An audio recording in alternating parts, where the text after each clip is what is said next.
Hi, I'm Jamison with EWA. Matt with EWA. In this video, we're going to talk about a principle that we follow at EWA, and that principle is easy choices lead to a hard life, and hard choices lead to an easy life. So Matt, can you tell us what we mean by this?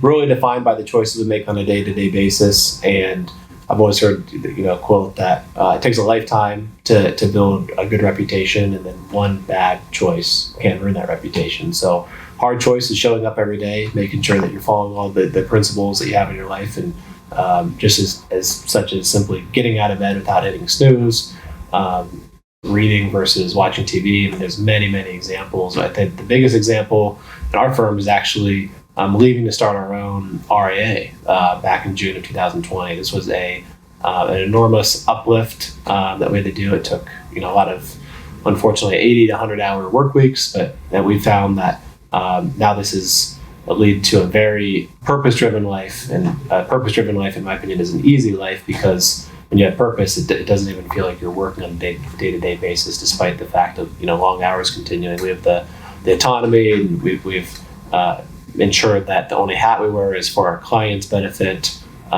There's no pressure from certain companies of any kind of production requirements. So it was definitely a very hard choice to start our own company. It was a big uplift. There was a lot of time, energy, and resources.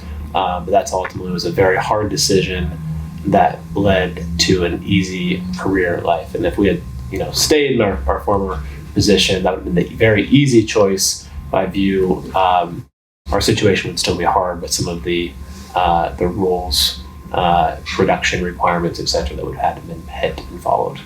Awesome. Yeah, I think that's a great example. A book we just read as a team talked about discipline equals freedom. So making those hard choices that leads to freedom down the road. So can you give us some examples of what day-to-day choices would fall under this principle?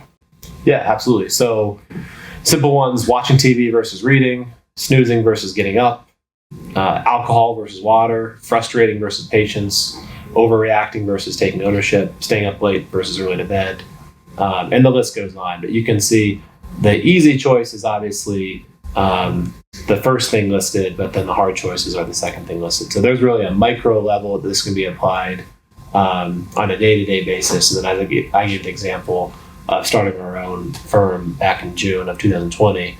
That was on a macro level. It was a very, very big, hard choice. And this goes down on a daily level, doing the right thing, and then ultimately in the bigger decisions in life as well. Thanks, Matt. Well, what's the hardest hard choice that you have to make on a day-to-day basis? Yeah, I would say, at a former place of employment, we had to do a suit and tie every day. Now to run our own firm, it's Lululemons every day. So I think the hardest choice is just determining which color of pants to wear. What about you, Jamison? Yeah, I'd say along the same lines, having to wear a suit and tie every day. Most of the time we're in tennis shoes now, so picking which pair of tennis shoes I want to wear to the office is a tough decision every morning. Okay, that's not a lot of clients here. The COVID, we're doing Zoom and they can't see, but if clients here, you got to have those dress shoes on. Anyway, that's a whole separate video. Thanks for watching.